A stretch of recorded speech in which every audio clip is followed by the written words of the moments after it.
네, 오늘은 10억 원의 아파트가 있을 때 증여를 받을지 상속받을지 어떤 게 나을지 같이 한번 볼게요. 10억 원의 아파트를 증여받으면 증여세가 얼마 나오죠? 2억 원 나오죠? 이렇게 10억 원의 아파트, 이때 이 10억 원은 실거래가예요. 10억 원에 대해서 5천만 원 공제를 하고 쭉 계산 과정을 따라가면은 증여세가 2억 2,500이 나와요. 그러면은 만약에 상속을 받는다고 하면은 상속세는 얼마 나올까요? 상속세는 없죠? 자녀와 배우자가 있다고 하면은 일괄공제 5억과 배우자 공제 5억, 최소한 10억 원은 적용이 돼요. 그래서 10억 원의 상속 재산이 있다고 하지만 공제 금액이 10억만큼 최소한 적용이 되니까 상속세는 없어요. 하나 질문이 사전에 증여받은 재산은 상속재산의 가산이 되는 거죠? 보면은 상속 개시일 전 10년 이내 상속인에게 증여한 재산은 포함이 된다. 상속인에게 10년 이내 증여한 재산은 상속재산에 포함이 된다는 거고요. 우리 처음에 봤던 요 표에서 상속재산은 상속 개시 당시의 재산 더하기 10년 이내 증여받은 재산이 더해진 거예요.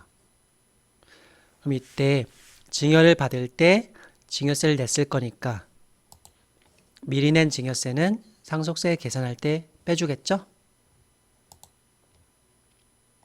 이렇게 상속재산에 가산한 증여재산에 대한 세액, 증여세는 상속세에서 나중에 빼준다. 이런 내용이고 결국 상속세 계산표를 조금 더 늘려보면은 이 상속재산에는 증여재산이 포함될 수 있다. 그러면은 이때 납부한 증여세에 대해서는 증여세 공제라고 해서 상속세에서 빼주는 게 생긴다는 거죠. 그러면은 10억 원의 아파트를 미리 증여받아도 나중에는 돌려받는 거 아니냐. 지금 2억을 내도 나중에 상속받을 때 증여세 2억 원을 돌려받는 거 아니냐. 이런 질문인데요.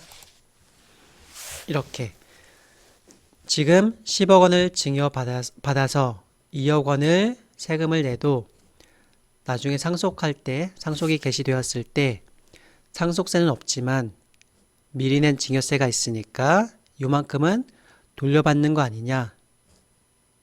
그런데 세액 공제 한도란 게 있어요. 증여세액 공제의 한도. 요 수식을 보면은 상속세 산출세액에서 일정 비율을 곱해주는 건데 시작점이 뭐죠? 상속세 산출세액이에요. 상속세가 없으면은 공제 한도가 0인 거예요. 적용할 금액이 없어요. 이것도 있고 상속 공제의 한도도 있어요. 우리 자녀와 배우자가 있으면은 최소한 10억 원은 공제해 준다. 그런데 이 공제 한도가 줄어들어요. 사전에 증여받은 재산이 있으면은 그만큼은 공제 적용할 때 좀 줄어든다. 이런 내용이고요.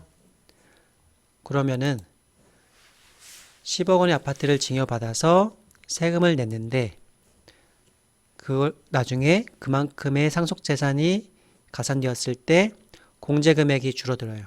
10억에서 5천만 원으로. 그래서 상속세가 2억 2,500이 나오지만 증여세는 그전에 낸 거 빼주니까 결국 어찌됐든 상속세는 없어요. 그런데 미리 낸 증여세는 돌려받지 못해요. 10억 원의 아파트만 있다고 할 때 이때는 미리 증여받으면 증여세 부담만 커질 수 있다는 점이고요. 그런데 사전 증여받는 게 유리한 거 아니냐 그런 상황이 있을 수도 있는데 그건 나중에 다음 시간에 한번 보겠습니다. 이상입니다.